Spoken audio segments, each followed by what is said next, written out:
Welcome to another episode of the Above the Business podcast. My name is Bradley Hamner, your host. On today's episode, we have a repeat guest. I am so excited about this one. I love talking about systems. I love talking about process in the business. For repeat guest, David Jenyns. David is the author of Systemology. We had him on the podcast in the past. So excited about his new book that is just about to come out, depending on when you're listening to this. And it's all about having a systems champion in your business. If you've not listened to the podcast with David, we actually are going to re-release or recast. If you go back and listen to that episode with David and then bring this one on, we cover so many different topics in this. We talk about AI. How do you leverage AI in the business? What is a systems champion? And what is an amazing analogy to think about your role with systems in the business and really creating a systems culture. We cover that and so many other things. I think you're going to love this episode with David Jenyns. David, welcome back to the Above the Business podcast. Hey, Bradley, an absolute pleasure. I was having a look at our last call. I feel like it must have been about a year ago now. Yeah, yeah. Maybe even a little bit over a year ago. So good to be back. Yeah, great to have you. Well, I was telling you before we got started that your book, Systemology, is actually in one of my list of goated books that I recommend to all of our members to read. Why don't you take us and link between that book and then your latest book, which at the time of this recording is just about to come out. So I'm personally really excited about putting it into my Kindle and starting to read it myself. But why don't you link us back to where was this book inside of you? When did you begin to kind Mm. of realize, okay, this is what the second book is going to be? Take us through that. After the release of Systemology, would have been a couple of years in. I was obviously working very closely with a lot of business owners personally. We also launched our Systemology and Systemologist network, where they're coaches and consultants that work with business owners. And I started to spot the common themes between those that made it work and those that didn't, and those that really built a systems culture and had the biggest impact. And I did talk about it in Systemology, this idea of a systems champion. But the more I've looked at it, the more I realize it's the linchpin, because systems and processes are always important, they're never urgent. And for the busy business owner, they're always focusing in on important and urgent, which Yeah. means systems forever remains on the to-do list. So you really need someone who continually champions this forward, someone who makes sure that when the business owner gets distracted or working on the next project, that systems development and building a systems culture is not forgotten.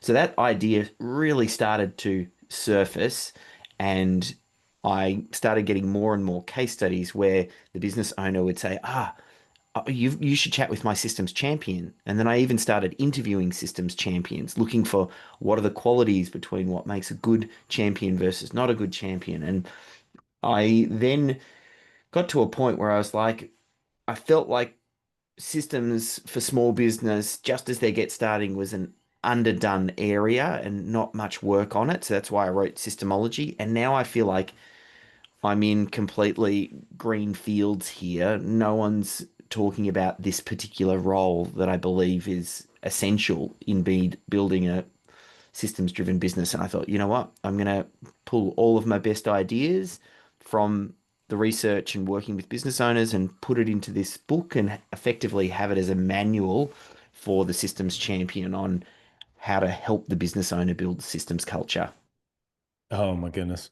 You said so many like buzzwords, things that I took away. Systems forever remaining on the to-do list. Let me be the first to admit I've shared it on this podcast so many times that I had heard that for years and I felt like I was like, what am I going to do? Lock myself into a dark room for 2 weeks with, just a bathroom and water and get it done. And I just was, it was challenging. It was always on the to-do list for me because I felt like that it was just a struggle for me to do it and I could never figure out why. Well, you shared so many things there that I've circled, highlighted. One of the biggest is that systems remain forever remain on the to-do list. That was certainly the case for me. But one of the other things that you mentioned that I want to kind of dive into this idea of the systems champion is I would love for you to talk about maybe the personality, the general avatar or profile of the entrepreneur, and how, as was the case for myself, that I intellectually understood that the business needed to be systems driven. Like it didn't need to be personality driven or Bradley driven. But I was never able through, I was either putting out fires or running around. I never felt like until I finally did, but that I was able to do that. And some people seem to be a little bit more naturally hardwired. Can you just kind of talk about that and maybe the profiles that you see with entrepreneurs and small business owners and why we find this topic or the execution of this to be so difficult in business? Mm. I have a sneaking suspicion that it might be innate. I'm not sure. I used to, the very first system that I ever remember seeing was a system that my dad put together for my brother and I called the Sheet. And we would basically earn pocket money for doing different activities around the house, cleaning our room, being good to each other, putting things back in the fridge, going to bed by a certain time. And then at the end of the week, you'd add up all of the points and then we'd get our pocket money. Mm, And I loved the Sheet, maximized it every week. I got maximum payout. My brother, on the other hand, he hated the Sheet. He didn't participate. He never got any pocket money. And looking back now, it makes me realize that there are some people who will follow the system, and then there will be those that don't. Now, in life, you don't get to choose your family. They are who they are. But in business, you do get to choose who your staff are. And what I've realized is that it's quite natural for business owners not to be systems driven. And it's very common for the visionary founder to move quickly, break things, put their attention where it needs to be, get things off the ground, not great on follow through necessarily, but more just quick start. And they're not necessarily as strong with the documentation side of things, process and follow through. And for that reason, they tend not to be great at process. Now, if we all agree that systems driven businesses are better businesses, which they are, and I don't think I've ever had a discussion where the business owner and I haven't agreed that systems driven businesses are better businesses, then if you're not very strong in it, you want to make sure that you surround yourself with people that are. mm, So that's the systems champion, that's your operations manager, that's even when you're recruiting and everything. So for me, it's not that I love documenting process. I don't even necessarily like following process because I am a bit of a visionary, creative founder, but I fell in love with what the process brings. I've seen the difference between a process-driven business versus one that's not, and their night and day difference. So I lead from the front from my team. I let them know that this is important. I support the team members in doing it, and we showcase and celebrate systems success. And I really think about recruiting systems driven people in the organization. So mm. it is possible not to be a systems person or see yourself as a systems person and still own a systems driven business. Mm. It's more common than not. I see business owners who aren't strong at this. Yeah, yeah, I completely agree with that. So it brings up a really important question, and I'll ask that question in just a second. I want to share with you that the number of business owners that I have seen, they didn't have the language that you just gave us about a systems champion. There's one business owner that listens to the podcast, Tyler. I'm going to shout you out here. He was really able to go through and document his systems in the business. And when people other people in our community ask him about that, he's very quick to say he has an executive assistant, an EA, but that's effectively operating in this exact role that you're talking about. So here's the question. Somebody's listening to this and says, "Yes, that's what I'm looking for. I don't need an integrator to use that language. I need a systems champion. That's exactly what I need." Well, David, how do we go about finding those? How do you recruit? What are you looking for? What questions? How would you know that somebody is going to be able to step into that role as systems champion? Mm. You want someone, and oftentimes this systems champion, depending on the size of the business, I almost feel like they come before an integrator because oftentimes some of the best systems champions I've seen are juniors and they are like young apprentices. They might be trained on how to do the technical work, but they don't know how to run a business that delivers the technical work.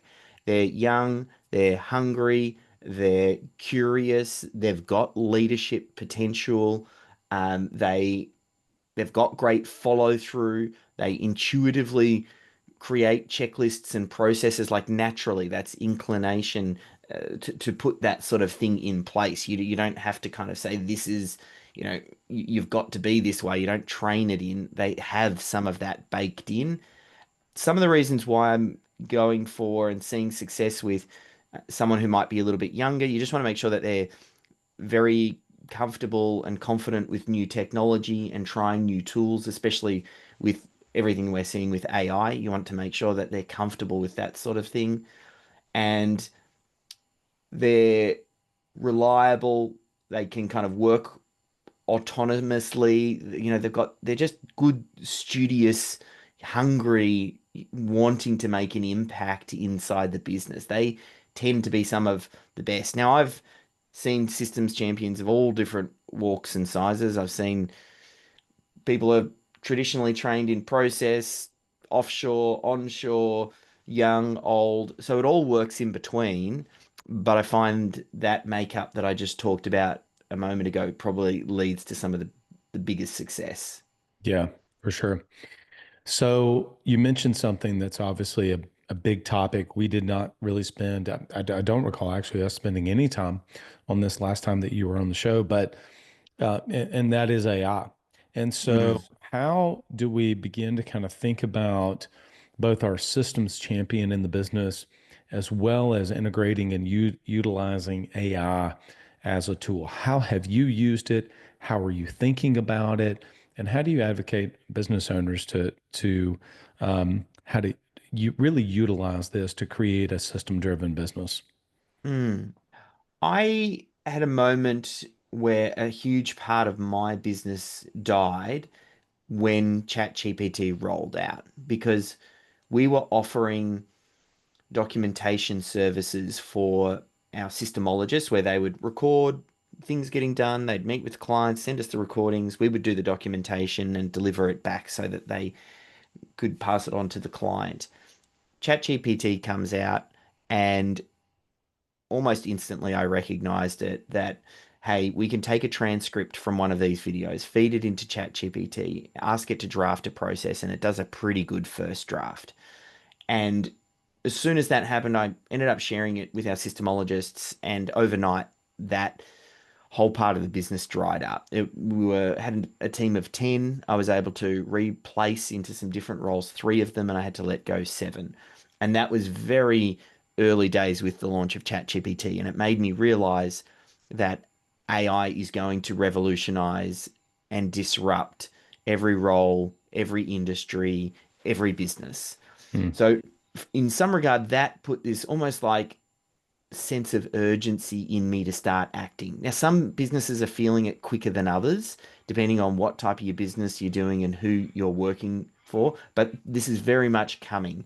So it got me to then go, really sit down and go, what other parts of my business could be disrupted? And maybe even the bigger, more important question is what role does process play in an AI world?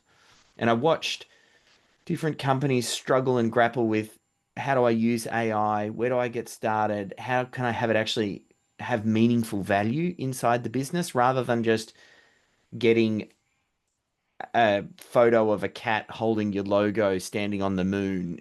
Like it can do lots of random stuff that doesn't really add any value. The question always is, how can we get it meaningfully adding value? And that's when I realized process is one of the most important things to leverage AI because no matter what you end up using, the machines still need to be told what to do. And an SOP and defining what your core tasks are, how you deliver value to clients, this is just process thinking. We're thinking about how do you do what it is that you do? That's where you have to start. Then the question after that is, and how can AI help me do that faster, cheaper, and better? And now I'm seeing more and more examples of this. The clients that are process first and then AI powered are the ones that are moving the quickest in this AI revolution because they're very clear on what they want the AI to do. So it's been interesting to watch. And you said, I mean, we didn't really have this discussion 12 months ago. All of this has really rolled out heavily in the last 12 months. And that's the other hugely shocking thing is the speed at which this is changing and rolling out. It is the likes of nothing we've ever seen before. So it's really important that business owners position themselves and otherwise they're going to be the next Netflix or sorry, the next Blockbuster or Kodak that failed to innovate while their competitors did. Yeah, yeah, I agree with that. So, how would a business owner that wants to go and find an operations manager that really acts in a systems champion role, AI powered, so they see it as systems champion, AI powered, how would you go about as the business owner empowering, equipping that person to want to leverage AI? That's actually Mm, how I think about it is the AI gives, just like the systems champion, the AI gives us leverage to be able to do things a little faster, quicker, contextualize, etc. How would you recommend a business owner to think about the two of those together? mm. There's a great um, video worth watching. It's a man who dances on the hill at this rave party or this party, and he's dancing on his own, and then his first follower joins him, and then another follower joins him, and before you know, the entire side of the mountain is jumping, and there's hundreds of people in this I've little seen this thing. video. I know which one you're talking Yeah, about. Yes, I have. it's like they study at business schools and they talk about the fact that it's how a movement is started. And the way I think about it is the business owner is the first dancer. The systems champion is the first follower. They come in and start dancing. And then you're looking for those first few followers that join afterwards naturally. You don't have to coax them, they just get up there and start joining in. So the business owner needs to embrace this and start talking about it and leading from it. Then you get the systems champion who then starts to, turn that lone dancer who's a crazy man into, oh, something's going on over here. And then we're looking for those first few team members that naturally join. This is how we start a movement. This is as true for systems as it is for AI. We're just talking about creating a cultural change inside the organization. We want to start to have systems and AI conversation. We want to celebrate, wins when a team member goes, oh, here's a prompt that I created and I use on ChatGPT, and it means that I can draft these responses quicker and I combine it with this SOP and this email template, and we get a great result. And we all kind of celebrate and cheer. So you want to try and build up this proof throughout the organization of lots of little system wins. Mm. And that's how you start a movement to kind of get more people on board and engaged and letting them know that this helps them do their work. The goal here is to make them more effective, get more output. Um, and there needs to be some level of reassurance. Like if you adopt this, you will have a place in this organization. If you don't and you get left behind, you're just going to get outbeaten by someone who does. So Mm. that's kind of the big message here. Like to this is you not being cruel to the team member, but rather delivering a dose of reality that AI is here and the genie is out of the bottle. And the best thing that you can do is learn how to use these tools. Yeah, I agree with that completely. I'm glad um, I wanted to get to this one topic you just mentioned, which is around culture.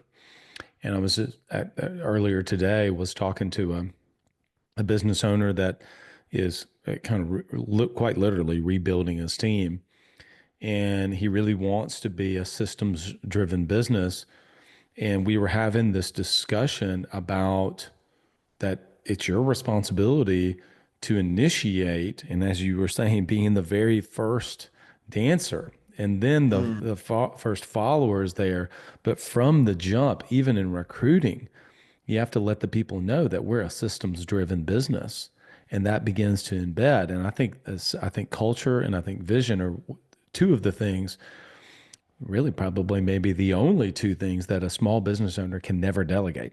You have to know yeah. own the vision. You have to own the culture of that. Can you talk a little bit more about when you have seen and maybe give a few examples of clients that you've worked for over the years of how they went from chaos, doing things at random, shooting from the hip, to really embracing this idea of having a systems culture, how that was initially driven by the business owner entrepreneur, and then obviously how that was able to kind of get embedded into the culture. Mm. One story that comes to mind because it's fresh as I share it in the book and in the audio book, I've included some interviews with the business owner and the systems champion, and that's Ryan Stannard. He runs a residential home building company in Adelaide, Australia. They do about $20 million turnover. It's quite common for trades-based businesses for the business owner to be on the tools, and when they're not working, the business isn't making money. Yeah, Very common because normally the trades-based person, that's how they get started. They go to yeah. trade school, they learn their craft, and then they start doing the work, and it's very hard.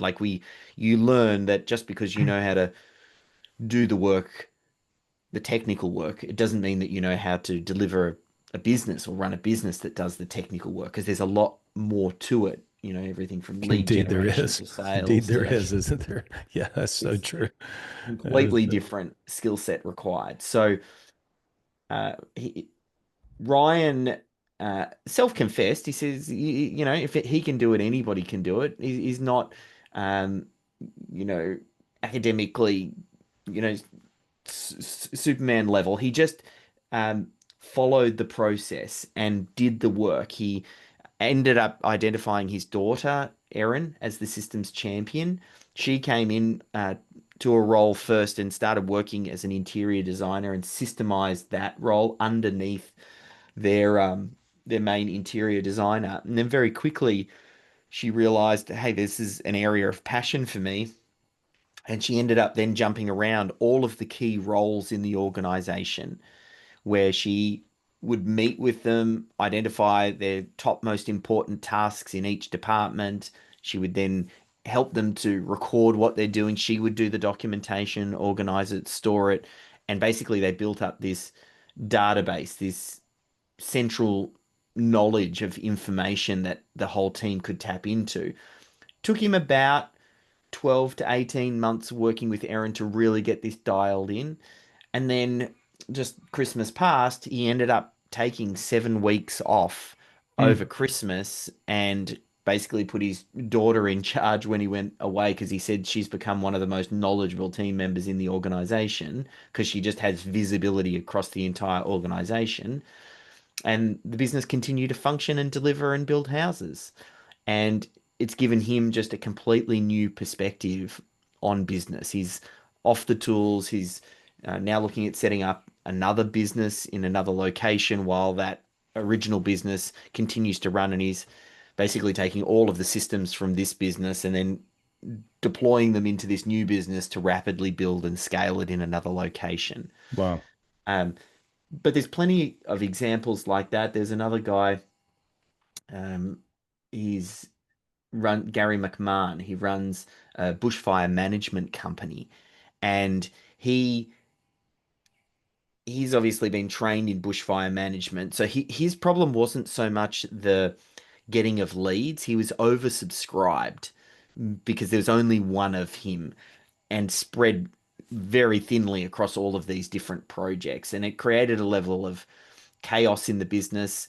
He went through this process, got an office girl, trained her up to be the systems champion, started building out some team in the office, very focused around process. He still does a lot of the bushfire stuff, but effectively what he's done, he's removed absolutely everything else off his plate. He's completely systemized everything from handling those clients, invoicing, onboarding, setting them up, scheduling, all of that is now systemized. So he just does his unique bit of genius. It means he was able to significantly improve his bottom line, reduced his hours significantly, um, but is still able to do more than he was before because he's taken everything else off his plate.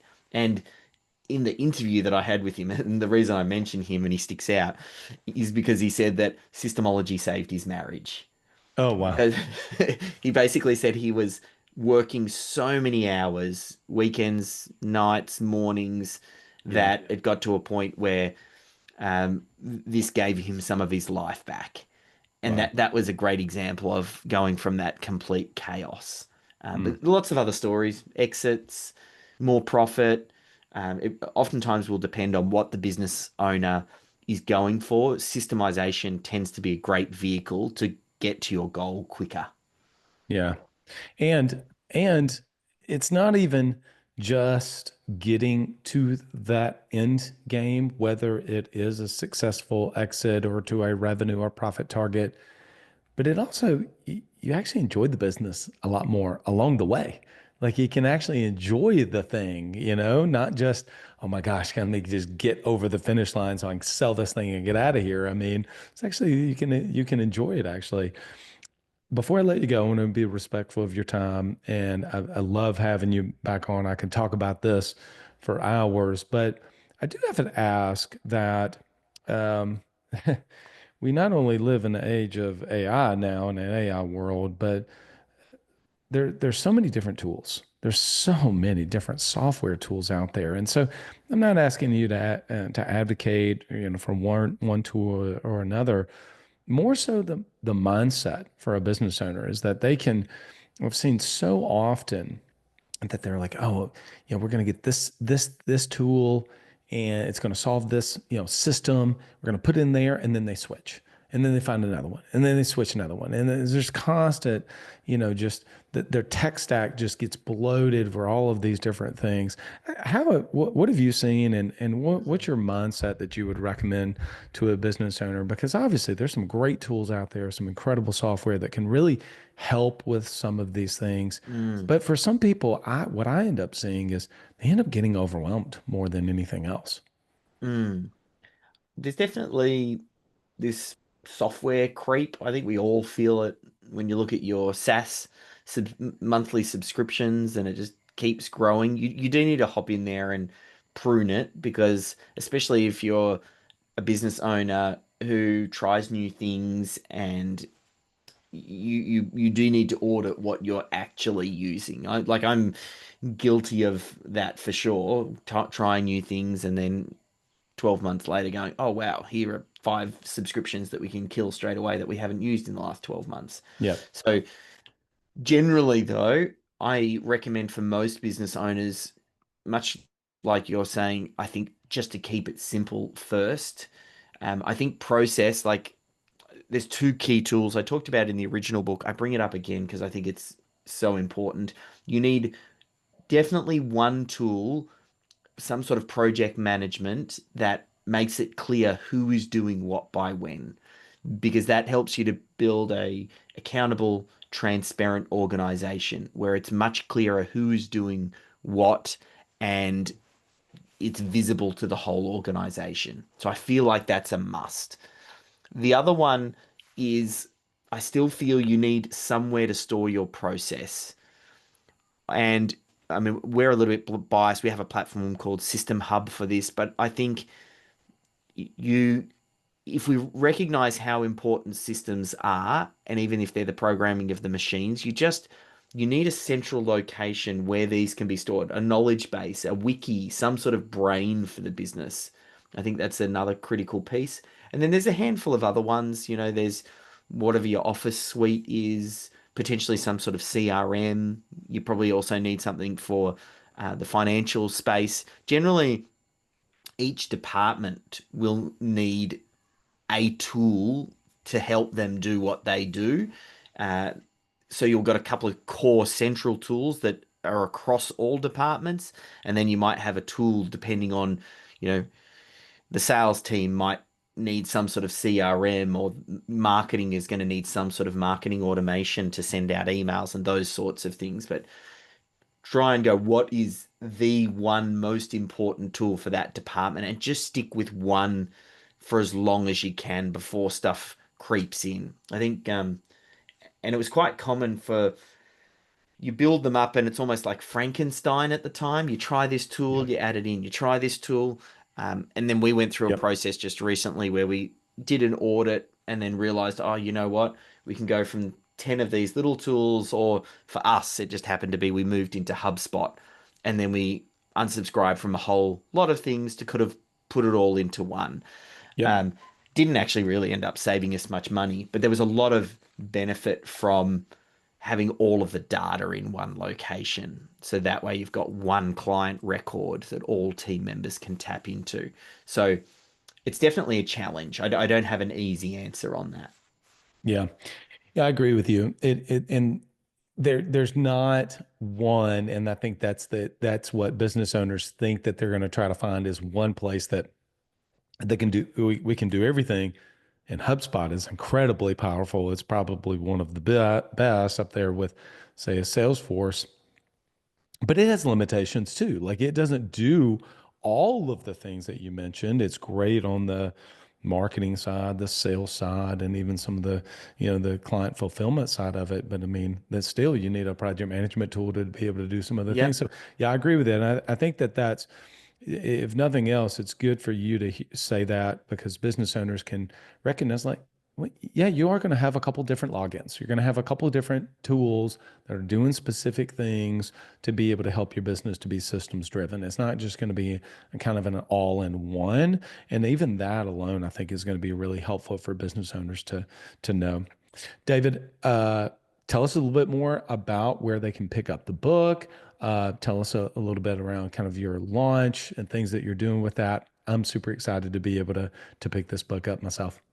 Yes. So, depending on when you're listening to this, the book may or may not be available on Amazon. That's going to be the primary point, and it'll be on Audible as well. If you're listening to this, you like audio, so there'll be an audio version of the book as well. It comes out late July, early August. I'm just getting that date finalized, and yeah, I'm feeling really good about it. I think this is going to really help business owners build up a systems driven business. It definitely fills a gap in the market, I feel. And yeah, excited to see where it goes. Awesome. David, I'm excited about it too. Some major key takeaways from me.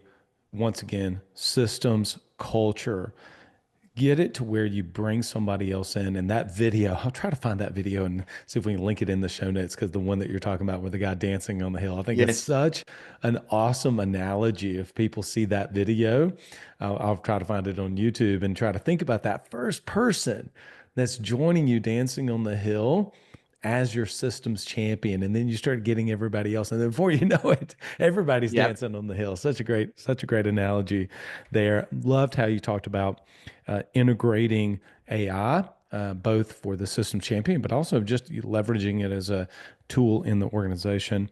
And then speaking of tools, obviously what we just talked about with just understanding that we're all kind of guilty of tech stack creep, as it may be. Yeah. So, David, it's always great having you on the podcast. I look forward to having you back on in the future. Perfect. Thanks, Bradley. Well, I absolutely loved that episode with David. Fantastic. Love his first book. So excited for all of you to be able to get his next book. Go and check that out on Amazon. We're going to time the release of this podcast right around kind of that late July timeframe. So if you're listening to this, it's probably already out. Go and check out his first book if you've not read Systemology, and you're definitely going to want to pick up this book as kind of a companion to that one. I want to give a big shout out to my podcast sponsors, Club Capital, Autopilot Recruiting, Coach P Consulting. If you want to be able to develop team members, one of the very first things you have to be able to do is you got to be able to find them. But before you can find them, you got to know, can I actually afford them? If you're an insurance agency owner, if you go to club.capital, they're going to be able to help you get on top of your financials so you can make really informed decisions in the business about who you can bring on. Go to club.capital. And then when it's time, you decide I'm going to start recruiting for that person. But maybe you've also understood that I always need to be recruiting. Autopilot Recruiting can help you to do that. Go to autopilotrecruiting.com, autopilotrecruiting.com. And of course, we actually, as I'm recording this, we're right in the middle of talking about what it looks like to develop our teams. What does it actually mean? Not onboarding, not the initial training, teaching, but like what does coaching actually look like? Well, one of the things it can look like is you using a third party to help you, but also help your team members. And Coach P can do just that. Go to coachpconsulting.com, coachpconsulting.com. All right, everyone. Love that episode with David. Go and check out his new book. Until next time, lead well and go be great.